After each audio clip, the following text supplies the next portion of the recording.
राज्यात जुलै महिन्यात 138% जास्त पाऊस झाल्याची माहिती पुणे वेधशाळेनं दिली आहे। संपूर्ण राज्यात पुढील 4 ते 5 दिवस पावसाचा जोर कायम आहे। राज्यात सरासरीपेक्षा जास्त पाऊस झाल्याची नोंद आहे। पुढील 2 ते 3 दिवस कोकण विभागामध्ये मुसळधार पावसाची शक्यता। राज्यातील अनेक धरणं 90% भरली आहेत, तर नागरिकांनी सतर्क राहण्याचे हवामान विभागानं आवाहन देखील केलेले आहे।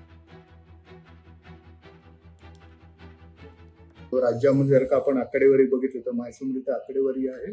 राज्यामध्ये तो सरासरीच्या 138% पाऊस आतापर्यंत झालेला आहे आणि चांगली गोष्ट आहे की तो चारही आपले जे सब डिव्हिजन्स आहेत, म्हणजे कोकणमध्ये तो 41% सरासरीपेक्षा जास्त, मध्य महाराष्ट्रामध्ये तो 45% सरासरीपेक्षा जास्त आहे, मराठवाड्यामध्ये तो 27% जास्त आहे सरासरीपेक्षा आणि विदर्भामध्ये 36% सरासरीपेक्षा जास्त पाऊस आहे।